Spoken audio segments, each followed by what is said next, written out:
अस्सलाम वालेकुम। मैं सिद्दीक मिठू बाबा आला। मौजू कहानी। कहाणीअ जो नालो डप ऐं नुञ। डप जानी माली नुक़सान थियणु, घाटो थियण जो, घाटो थियणु, शराब, भउ, ख़ौफ़। नुञ जानी माली नफ़ो फ़ाइदो थियणु, ढ उमेद, भलाई, जुञ, सिराब। पाठ नंबर 75। हज़रत दाऊद अलैहिस्सलाम जिन जी उमिरि 100 साल हुई, उन में 40 साल मुद्दत उन्हनि जी बादशाही हुई।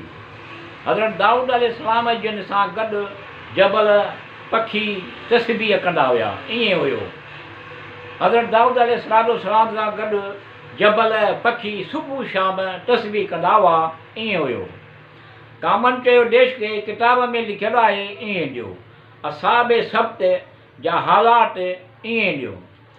रोज़े शब जे बारे में, रोज़े शब्बा जे बारे में हद खां तजावुज़ करे विया, ईअं ॾियो। ख़ुदा जी नाफ़रमानी कई, छंछर जे ॾींहुं मछीअ जो शिकार कयो, त उन्हनि खे चयो ज़लील रहमत ख़ुदा खां परे नाफ़रमानो बंदर थी वञो। मनकूल आहे त इबरत आहे उन्हनि माण्हुनि जे लाइ जेके उन ज़माने में हुया ऐं उन लाइ जेके उन जे ज़माने खां पोइ पैदा थिया, ईअं हुयो। हिकिड़ी जमात हूंदी हुई जा दरिया जे किनारे ते रहंदी हुई, ईअं हुयो।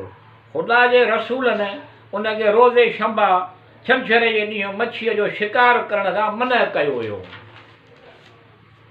उन्हनि माण्हुनि हीलो बनायो जंहिंजो ख़ुदा हराम कयो आहे उहे हलाल करण जो, ऐं इहो त उन्हनि दरिया जे भर में हौज़ ठाराया, ईअं हुयो। दरिया खां हौज़नि ताईं नालियूं ऐं खॾा तयारु कया त हौज़ ताईं मछियूं अची वरी वापसि न वञनि, ईअं हुयो। छंछर ॾींहुं जॾहिं अमान इलाहीअ में हुयूं, नालियुनि उन सोराख़नि टुंगनि ज़रिए उन हौज़ तालाबनि में मछियूं दाख़िल थी वयूं हुयूं।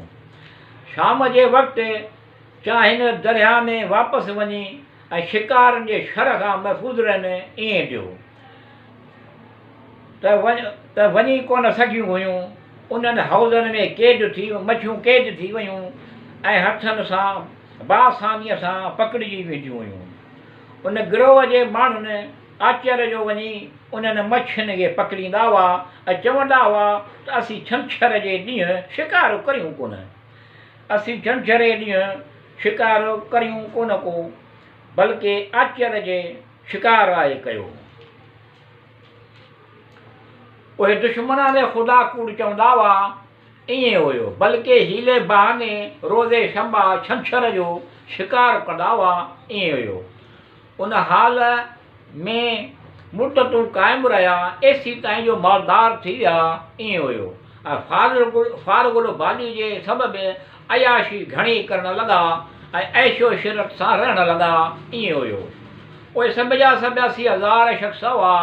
उन्हनि इनराफ़ी कई, छंछर जे ॾींहुं मन थियल शिकार कंदा हुआ, ईअं हुयो। अहिड़ी तरह उन्हनि खां बद ऐमालीअ जो इम्तिहान वरितो। उहे हद खां तजावुज़ करे विया, उन्हनि खां बाज़ न आया जंहिंखां उन्हनि खे रोकियो हुयो। त उन्हनि खे चयो ख़ुदा जी रहमत खां दूरि थी वञो, बंदर बणिजी वञो। बंदर थी विया। उन शहर जो दरवाज़ो बंदि हुयो त ॿाहिरियां निकिरी सघंदा न, ॿाहिरि निकिरी सघंदा हुआ, न को ॿाहिरां अंदरि दाख़िल थी सघंदो हुयो। जॾहिं उन शहर ते इहो अज़ाब नाज़िल थियो त ॿियनि शहर वारनि बि इहो ॿुधो, त उन शहर जे भितियुनि ते चढ़ी ॾिठो त उन्हनि जा मर्द ऐं औरतूं सभई जा सभई बंदर थी विया हुआ, ईअं हुयो। ऐं उहे घुमी फिरी रहिया हुआ। उन खां पोइ उन शहर में दाख़िल थिया, उन्हनि खां पोइ उन शहर में दाख़िल थिया, ईअं हुयो। ऐं उहे माण्हू बि जेके नसीहत कंदा हुआ, उन्हनि पंहिंजनि दोस्तनि, अज़ीज़नि, माइटनि वटि पहुता, ईअं हुयो। उन्हनि खां पुछंदा हुआ त तूं फलाणो आहीं, तूं फलाणो आहीं, ईअं हुयो। इहो ॿुधी उन्हनि खे अखियुनि में पाणी अची वियो ऐं उहे सिर हलाए मथे खे लोॾे इशारनि सां चवंदा हुआ, हा ईअं आहे, असीं उन्हनि में उहे ई आहियूं। उहे सभई 3 ॾींहंनि ताईं ज़िंदा रहिया। वरी ख़ुदा उन्हनि ते हवा ऐं बारिश मींहुं मोकिलियो, जंहिं उनखे दरिया में विझी छॾियो ऐं मरी विया। 3 ॾींहंनि खां पोइ उन्हनि में केर बि बाक़ी ज़िंदा कोन बचियो। सिर्फ़ु मच्छीअ जे शिकार करण जे वजह सां उन जमात ते अज़ाब नाज़िल थियो।